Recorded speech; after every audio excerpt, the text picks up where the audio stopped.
দর্শক, এখন আছি কুয়েত সিটিতে একটা রেস্টুরেন্টে, যেখানে প্রবাসী বাংলাদেশিদের পাশাপাশি বিভিন্ন দেশের কাস্টমার ক্রেতারা এখানে আসেন, বিভিন্ন দেশের খাবার তারা পরিবেশন করে থাকেন। এই ইফতারের সময় হলে বিশেষ করে প্রবাসী বাংলাদেশিদের জন্য আলাদা আয়োজন করে থাকেন। প্রবাসী বাংলাদেশিরা তারা যে বিশ্বের যে কোনো প্রান্তে থাকুক না কেন, তাদের খাবারের রমজান মাস আসলে তাদের যেমন পেঁয়াজু, বুট, চনা, এই বরিন্দা এসব তারা থাকবেই তাদের খাবারে।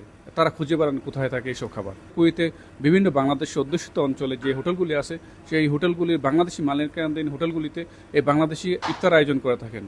তেমনি আজকে কুয়েত সিটিতে অবস্থিত একটি হোটেলে আমরা নিয়ে এসেছি, দেখানোর চেষ্টা করব এখানে কি কি আয়োজন করেন ইফতারের জন্য। দর্শক, কুয়েত সিটিতে রাজবাড়ী হোটেলে আছি। এই হোটেলের মালিক বাংলাদেশি। আজকে জানার চেষ্টা করব ওনারা ইফতারের সম্পর্কে, ইফতারে কি কি আয়োজন করেছেন। বোট, পেঁয়াজু, মুড়ি, আলুর চপ, বেগুনি, জিলাপি, হালিম, চটপটি, ফুচকা এবং বিরিয়ানি, সব ধরনের বাংলাদেশের জাতীয় যত ধরনের খাবার আছে বাংলাদেশের ইফতারের জন্য যারা আমাদের জাতীয়ভাবে যে জিনিসগুলো পছন্দ করে সব ধরনের জিনিস আমরা এখানে তৈরি করি। বিভিন্ন ধরনের বেগুনি আছে, আপনার বুট আছে, জিলাপি আছে। এদেরগুলো প্রাইসগুলি কেমন একটু যদি জানাতেন। প্রাইস একবারে সীমিতই। পেঁয়াজু 50 পয়সা, আলুর চপ 100 পয়সা, বেগুনি 100 পয়সা, মরিচা 100 পয়সা, বুট রোবা 100 পয়সা, 150 পয়সা ভাবে হয়, জিলাপি 100 পয়সা, বরিন্দা আছে সীমিত সীমিত পয়সার মধ্যে এগুলা বাংলাদেশিদের জন্য।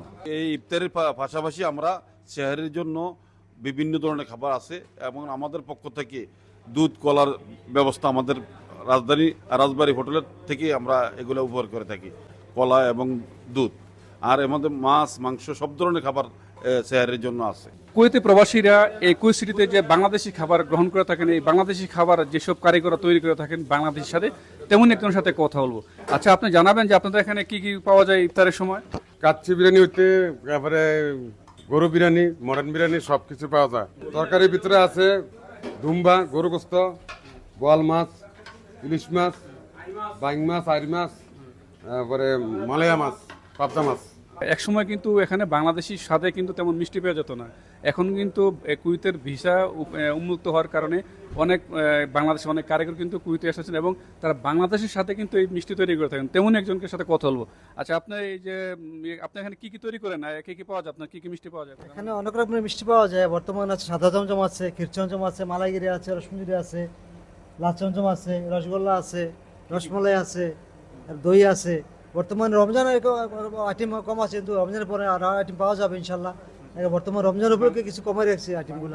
কুয়েতে বাংলাদেশে অধ্যুষিত যেসব রেস্টুরেন্টগুলি আছেন, সেই সব রেস্টুরেন্টে তারা অ্যারাবিক, ইন্ডিয়ান, পাকিস্তানি, ফিলিপাইনি প্লাস যে চাইনিজ বিভিন্ন ধরনের বিভিন্ন দেশের খাবারের পাশাপাশি বাংলাদেশি খাবারও তারা পরিবেশন করে থাকেন। বিশেষ করে রমজান মাস আসলে বাংলাদেশিদের জন্য আলাদা তারা যেমন বেগুনি, পেঁয়াজু, চনা, বুট, বরিন্দা বিভিন্ন ধরনের বাংলাদেশি খাবার তৈরি করে থাকেন বাংলাদেশি ক্রেতাদের আকৃষ্ট করার জন্য। আর সব বাংলাদেশিরা কিন্তু ছুটে আসেন দূর দূরান্ত থেকে, এইসব জায়গায় দূরে ছুটে আসেন বাংলাদেশি এই খাবার ক্রয় করার জন্য।